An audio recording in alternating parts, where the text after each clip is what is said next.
Erdoğanın təklifi Rusiya müsbət qarşılayacaqmı? Türkiyə prezidenti Rəcəb Tayyip Erdoğan Rusiyalı həmkarı Vladimir Putinlə telefon danışığı zamanı Rusiya ilə Ukrayna arasında davam edən müharibədə sülh danışıqlarına ev sahibliyini təklif etməsi Rusiya tərəfindən müsbət dəyərləndirilə bilər. Amma Ukrayna tərəfi də, Birləşmiş Ştatlar da bu təklifə razı olmalıdır.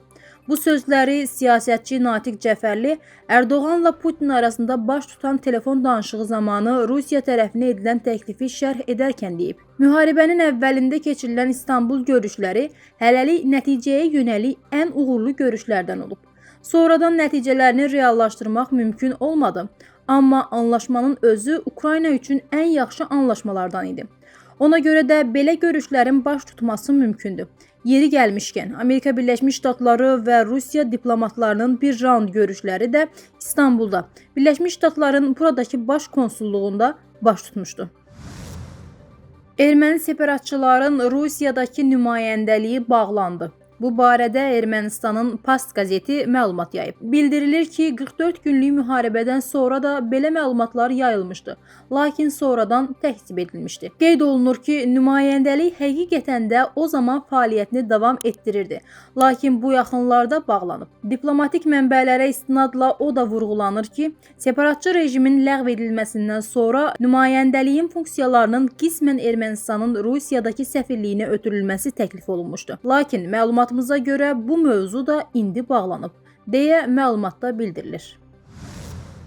Zəngəzuru itirmək qorxusu. Paşinyan 3 keçmiş prezidenti buna görə ittiham etdi. Atlas Araşdırmalar Mərkəzinin rəhbəri politoloq İlxan Şahinoğlu Teleqraf İnformasiya Agentliyinin suallarını cavablandırıb. Paşinyan Ermənistandakı Qarabağ hərəkatı haqqında danışmaqla təhlükədən xəbər verir. Erməni cəmiyyətinə və müxalifətinə o işarəni verir ki, bu hərəkat davam edərsə, Azərbaycanla sülh sazişini imzalamağın heç bir əhəmiyyəti olmayacaq. Azərbaycan tərəfi haqlı olaraq bildirəcək ki, Ermənistanda ona qarşı hələ də ərazi iddiası davam edir. Çünki onlar 80-ci illərdə də belə başlamışdılar. Separatçılıqla başladılar, keçmiş Sovet hərbi bazalarından silah aldılar.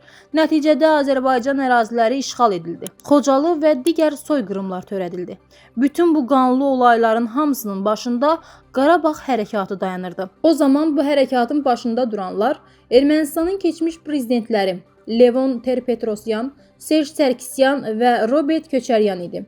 Məhz bu şəxslər Qarabağdan başlayaraq bölgədə nifaq salıblar. İmkan verməyiblər ki, Cənubi Qafqaz sülh və əminamanlıq bölgəsinə çevrilsin. İndi Paşinyan anlatmaq istəyir ki, əgər erməni müxalifəti, Qarabağ klanı bu hərəkatı davam etdirmək istəsələr, Azərbaycanla sülh alınmayacaq.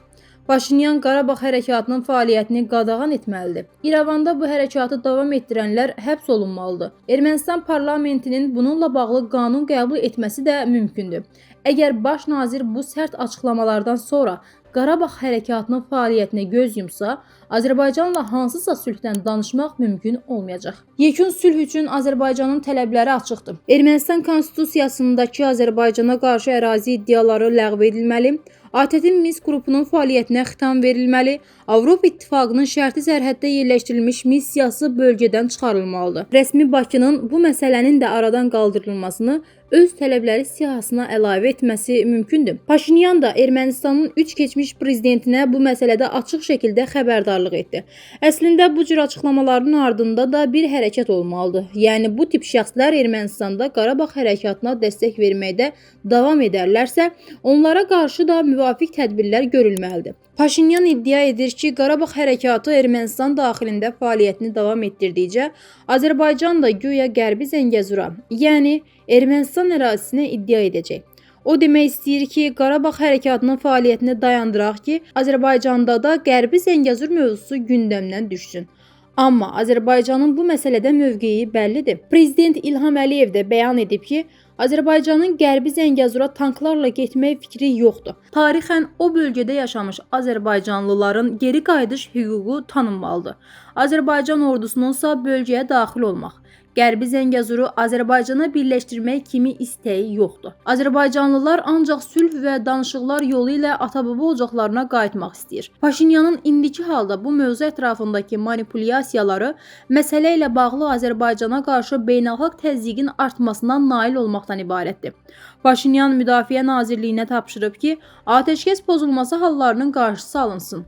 Bu əslində atəşkəsin Ermənistan tərəfindən pozulmasının etirafıdır.